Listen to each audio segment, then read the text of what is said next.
સુરતમાં ગાંજા સાથે એકની ધરપકડ કરાઈ છે। રેલવે સ્ટેશન નજીકથી યુવકની ધરપકડ કરવામાં આવી। પુરી અમદાવાદ ટ્રેનમાં આવ્યો હતો યુવક। સુરતમાં કોને ગાંજો આપવાનો હતો તેને લઈ અને તપાસ હાથ ધરાઈ છે।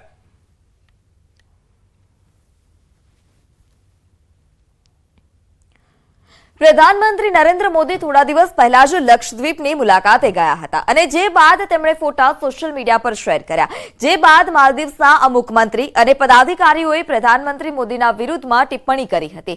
जे बाद मोरबी ट्रावेल्स एजंट एसोसिएशने मालदीव्सना बुकिंग नहीं करवानो निर्णय कर्यो छे। आ साथे ज मालदीव्स फरवा जवा इच्छुक मोरबीवासीओए पण मालदीव्स फरवा जवानुं केन्सल करी अने देशभक्ति दर्शावी हती। आ साथे प्रवासीओने लक्षद्वीप अने अंदमान निकोबारना बुकिंग पर स्पेशल डिस्काउंट आपी देशना बीच टूरिज्મને પ્રમોટ કરવાનો નિર્ણય કર્યો।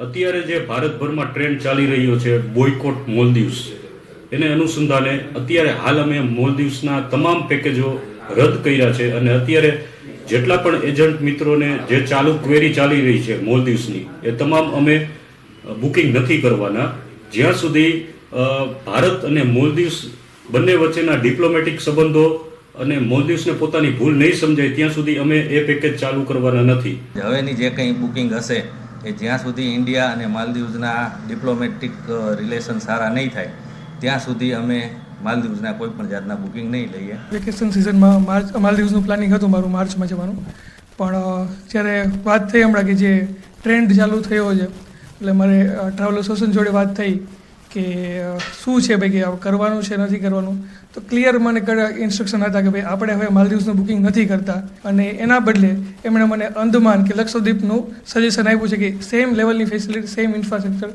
ડેવલપ થાય। આગામી 22 જાન્યુઆરી અયોધ્યામાં બની રહેલા રામ મંદિરમાં રામ ભગવાનની મૂર્તિની પ્રાણ પ્રતિષ્ઠાનો કાર્યક્રમ યોજાવાનો છે, જેને લઈ દેશભરમાં ખુશીનો માહોલ છે। દરેક ભક્તો પોતાની ખુશી કંઈક અલગ રીતે વ્યક્ત કરી રહ્યા છે। ત્યારે મોરબીના રવાપર રોડ પર સ્થિત એન્ટિલા હિલ્સ એપાર્ટમેન્ટમાં જય શ્રી રામ નામનો 108 ફૂટનો વિશાળ ધ્વજ લહેરાવવામાં આવ્યો। આ એપાર્ટમેન્ટમાં ટંકારા પડદરીના ધારાસભ્ય દુર્લભજી દેથરિયાના નિવાસ સ્થાન છે। ત્યારે એન્ટિલા હિલ્સ પરિવારના તમામ સદસ્યો દ્વારા આ અનોખી પહેલ કરવામાં આવી છે।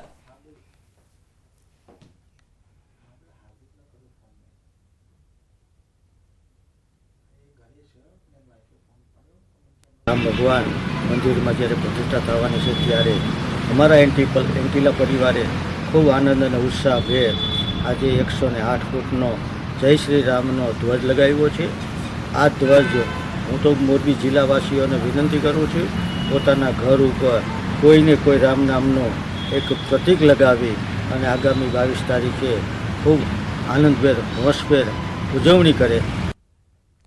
મોરબીમાં 70 કરોડની જમીન પરથી દબાણો દૂર કરવામાં આવ્યા। મોરબીમાં સરકારી જમીન પર દબાણ કરનારાઓ પર તંત્રએ તવાઈ બોલાવવાનું શરૂ કરી દીધું છે। મોરબીમાં તંત્રએ કરોડો રૂપિયાની જમીન પર બુલડોઝર ફેરવી દીધું છે। મોરબી નગરપાલિકાએ વહેલી સવારથી જેસીબી સાથે દબાણો પર તૂટી પડતા હાહાકાર મચી ગયો હતો। દબાણકર્તાઓમાં દોડધામ મચી ગઈ હતી। મોરબી શહેરના 50 રોડ પર મેગા ડિમોલિશનની કામગીરી હાથ ધરી છે। કડક પોલીસ બંદોબસ્ત વચ્ચે 200થી વધુ મકાનો તોડી પાડવાની કામગીરી કરાઈ હતી। એક ડીવાયએસપી, 3 પીઆઈ, 8 પીએસઆઈ સહિત હથિયારધારી 100થી વધુ પોલીસ જવાનોનો ચુસ્ત બંદોબસ્ત ગોઠવવામાં આવ્યો હતો। માવઠાની આગાહીને કારણે સાબરકાંઠા ખેડૂતોનો મરો થયો છે। ઘઉં, જીરું, વરિયાળી સહિતના પાકોમાં રોગચાળો વકર્યો। રાજ્યમાં 20 દિવસમાં 3 માવઠા ત્રાટકવાની આગાહીને લઈને ખેડૂતોના જીવ અદ્ધર થઈ ગયા છે। સાબરકાંઠા જિલ્લામાં આ વર્ષે ખેડૂતોએ ઘઉં, બટાકા, શાકભાજી સહિતના પાકોનું પુષ્કળ પ્રમાણમાં વાવેતર કર્યું છે, પરંતુ હવામાન વિભાગે 2 દિવસ માવઠાની આગાહી કરી છે, જેને લઈને ખેડૂતોમાં ચિંતાનો માહોલ જોવા મળ્યો છે। ખેડૂતોને માવઠાના કારણે પાકને નુકસાન થવાની ભીતિ સેવાઈ રહી છે। ચાલુ વર્ષે ઘઉંનું 84,527 હેક્ટરમાં અને 24,000 હેક્ટર વિસ્તારમાં બટાકાનું વાવેતર કર્યું છે। મોંઘા બિયારણ સાથે ખેતરમાં વાવેતર કર્યું, પરંતુ જો માવઠું આવશે તો પાકને નુકસાન થશે તેવો ડર ખેડૂતોને સતત સતાવી રહ્યો છે। ઉત્પાદનમાં પણ ઘટાડો થવાની શક્યતાઓ જોવા મળતા ખેડૂતો ચિંતિત બન્યા છે। ઉપરથી બટાકાના વાવેતરના 50 દિવસ થયા છતાં પણ પાકની જોઈએ તેવી વૃદ્ધિ થઈ નથી। વાદળછાયા વાતાવરણને લઈ રોગચાળો પણ વધ્યો છે। આ ઉપરાંત ઘઉં, જીરું, વરિયાળી સહિત અન્ય પાકોમાં રોગચાળો વકર્યો છે।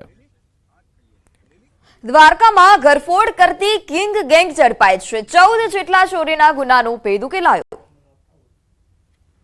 દેવભૂમિ દ્વારકા સહિત દેશભરના 14થી વધુ જિલ્લા અને 3થી વધુ રાજ્યમાં ચોરી કરનાર કિંગ ગેંગ પોલીસે પકડી પાડી છે. દેવભૂમિ દ્વારકામાં અનેક ઘરમાં ચોરી કરી પોલીસની ઊંઘ હરામ કરનાર તસ્કર ટોળકીને પોલીસે જેલ હવાલે કરી છે. દ્વારકા પોલીસે આંતરરાજ્ય કિંગ ગેંગને ઝડપી અનેક ચોરીના ભેદ ઉકેલી નાખ્યા. કિંગ ગેંગના 4 લોકોને એલસીબીએ મધ્યપ્રદેશના ધારથી પકડી 14 જેટલી ચોરીના ગુનાઓનો ભેદ ઉકેલી નાખ્યો. સોનાના દાગીના અને વાહનો સહિત કુલ 3,23,000થી વધુનો મુદ્દામાલ જપ્ત કરાયો. કિંગ ગેંગ સાથે સંકળાયેલ અન્ય 10 આરોપીને પકડવા માટે પોલીસે તપાસ તેજ કરી. તપાસમાં સામે આવ્યું કે કિંગ ગેંગ દ્વારકા જિલ્લામાં 2, જામનગર જિલ્લામાં 5, અમરેલીમાં 2, સુરેન્દ્રનગરમાં 2, રાજકોટમાં 1 અને મોરબીમાં 1, મહારાષ્ટ્રમાં પુણે જિલ્લામાં 1 સહિત કુલ 14 જેટલી ચોરીઓને અંજામ આપી ચૂકી છે.